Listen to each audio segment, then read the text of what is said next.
The Devil's Tree. In Bernards Township, New Jersey, there lies an unkempt field. The grass is wild and messy.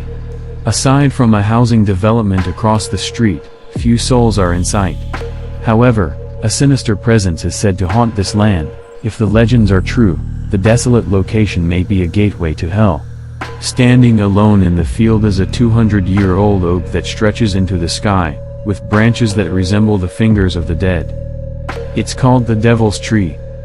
Numerous tales surround the tree and its alleged dark power. One of the more prevalent stories concerns a farmer in the early 1900s. At that time, the land upon which the tree stood was used for raising crops. A particularly barren season sent the farmer into a tailspin of depression. In the midst of his despondency, he asked his family to join him for a picnic beneath the tree, and proceeded to bludgeon them to death with an axe. Under the weight of his guilt, the farmer then hung himself from a branch. For hours, his body swayed lifelessly in the breeze. Another explanation for the tree's wickedness is its connection to the Ku Klux Klan. In the 1920s, parts of New Jersey were hotbeds of Klan activity. So the tale goes, members of the farming community who did not share the Klan's beliefs were executed at the tree.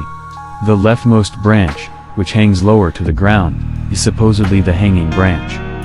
Curiosity seekers who trek across the field to get a closer look often feel as if they're being watched. Rumors suggest that a mysterious man named Old Nick lurks along the field's perimeter, monitoring visitor activity from inside his black truck. This watcher supposedly tears across the grass at a high speed in pursuit of anyone who disrespects the tree by kicking it, spitting on it, or trying to destroy it. Not that the Devil's Tree needs much protection. The old oak is reportedly hot to the touch and impossible to destroy. In wintertime, residents swear that no snow will collect at its base. Many have tried in vain to cut down the tree, with axe and saw marks scarring its trunk. The tree has also been burned, scratched, and had chunks of bark ripped from it.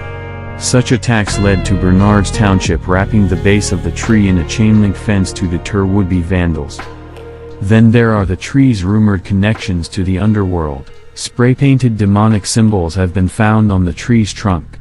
A nearby boulder known as the Heat Rock, which also stays warm regardless of season, is thought to be a portal to hell. Such legends have caused people to avoid the Devil's Tree completely, while others delight in taunting the dark forces said to inhabit the area. Locals believe that anyone who tests the evil limits of the Devil's Tree will meet an untimely end. Everything from car accidents and freak storms to suicides and murders has been blamed on the oak's sinister influence. Bernards Township once planned to develop the land upon which the tree stands. They soon reversed this intention, however, choosing instead to protect the tree and surrounding property. Today, a nearby sign actually identifies the field as a public park. It closes a half hour after sunset. While there have been no real updates since it was first announced in 2013, a feature film based on the book is supposedly in development.